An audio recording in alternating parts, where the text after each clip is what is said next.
राजकीय घडामोडी, सामाजिक विश्लेषण, कृषी विभाग, कला व मनोरंजन विश्व आणि क्रीडा क्षेत्रातील बातम्यांचे ताजे व अचूक अपडेट्स। महाराष्ट्र शाही न्यूज मराठी, बातमी मागची बातमी, शोध सत्याचा।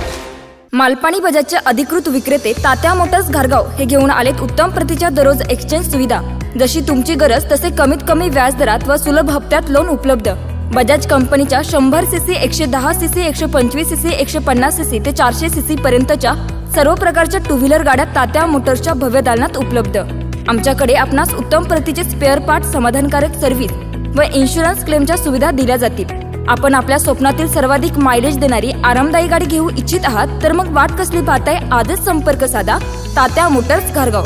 आमचा पत्ता पुणे नाशिक हायवे उड्डाण पुलाजवळ, तात्या मोटर्स घारगाव, तालुका संगमनेर। प्रोप्रायटर गौरव आहेर। संपर्क क्रमांक 99 70 30 28 01। महाराष्ट्रामध्ये ओढवलेल्या ह्या पूर परिस्थितीमुळे एक अभूतपूर्व अशी परिस्थिती सर्वत्र निर्माण झालेली आहे। मराठवाडा, पश्चिम महाराष्ट्र, विदर्भ विशेषतः या भागांमध्ये झालेला हा पाऊस प्रचंड नुकसान करून गेलाय। शेतीचं पीक तर वाहून गेलंच आहे, पण शेतीमध्ये जमा झालेलं पाणी सर्वत्र त्या शेत जमिनीचा नाश करत आहे। त्याचबरोबर जनावरांची झालेली जीवहानी ही शेतकऱ्यांच्या अगदीच जिव्हाळ्याचा विषय झालेली आहे। आपण बघत आहोत की घरं, शेत, पीक सगळंच हे नष्ट झालेलं आहे। या परिस्थितीमध्ये सरकारने जास्तीत जास्त आणि लवकर मदत करावी ही अपेक्षा आपल्या सगळ्यांची होती, पण तुटपुंजी मदत सरकारने यावेळेस जाहीर केली आणि फक्त 2200 कोटी हा निधी शेताच्या ह्या सगळ्याच नुकसान भरपाईसाठी सध्या जाहीर झालेला आहे। आता महाराष्ट्राची परिस्थिती जर बघितली तर एकूण उत्पन्नापैकी शेती क्षेत्रातून किंवा कृषी क्षेत्रातून महाराष्ट्राच्या उत्पन्नामध्ये 12% हा हातभार लागतो। एवढं मोठं उत्पन्न जर शेतकऱ्यांच्या या सगळ्या पिकातून आणि या सगळ्याच प्रयत्नातून मिळत असेल, त्याचबरोबर प्रत्येक कृषी उत्पन्न समितीला शेतकऱ्यांकडून जाणारे पैसे हे अवाढव्य आहेत। हे सगळं बघता जाहीर केलेली मदत ही कशी काय बरोबर आहे, योग्य आहे, ह्याचा देखील खुलासा झाला पाहिजे।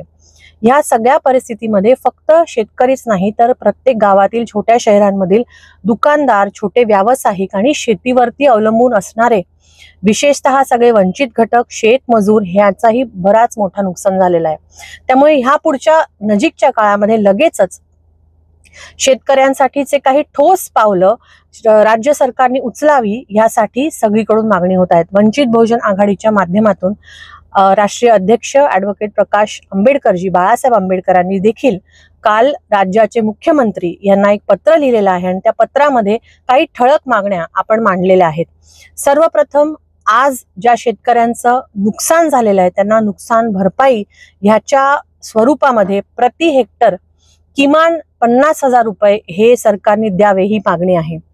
दुसरं म्हणजे ओला दुष्काळ हा सरकारने जाहीर करावा आणि शेतकऱ्यांना जास्तीत जास्त मदत करण्याचा प्रयत्न करावा। तिसरा मुद्दा म्हणजे संपूर्ण कर्जमाफीचा मुद्दा। वारंवार ही मागणी होत आहे की शेतकऱ्यांचा 7/12 आम्ही कोरा करू, आम्ही शेतकऱ्यांना कर्जमाफी देऊ, अशा मोठ्या मोठ्या वल्गना करून देखील अजिबात त्याच्यावरती काहीच काम या सरकारने केलं नाही। आता ही वेळ आहे की खरा दिलासा या शेतकऱ्यांना सरकारने दिला पाहिजे। ते न देता काल आणि आजच्या बातम्यांमध्ये आपण बघत आहोत की शेतकऱ्यांना काही बँकांच्या नोटीस आलेल्या आहेत की तुम्ही घेतलेलं कर्ज परत करा। म्हणजे ही थट्टा जी आता ह्या क्षणाला या आधीच फसलेल्या बळीराजाची होत आहे ही थांबली पाहिजे आणि संपूर्ण कर्जमाफी ह्याच्यासाठी पण आपण इथे मागणी करत आहोत। आणि चौथा मुद्दा म्हणजे जी काही मदत ह्या व्यतिरिक्त सरकारला करणं शक्य आहे ती जलद गतीने आणि लवकरात लवकर ही शेतकऱ्यांपर्यंत पोहोचायला पाहिजे। सणासुदीचे दिवस तोंडावर आलेले आहेत आणि त्याच्या आधी हा दिलासा जर शेतकऱ्यांना मिळाला तरच याचा फायदा होणार आहे। बऱ्याच अटी शर्ती, पंचनामे, सर्वे हे ह्या सगळ्या पद्धतीने करताना आपण बघत आहोत। सरकार वारंवार तेच सांगत आहे की आम्ही पंचनामे करतोय, आम्ही सर्वे करतोय, पण मला हे समजत नाही की जेव्हा एखाद्या उद्योगपतीचं कर्ज माफ होतं, आपण बघितलंय की गेल्या ह्या सरकारच्या काळामध्ये, मोदी सरकारच्या काळामध्ये लाखो कोटी रुपये हे उद्योगपतींचे कर्जमाफी झालेले आहेत। त्यावेळेस असा सर्वे किंवा असे पंचनामे झालेले आपण बघितलेले नाहीत।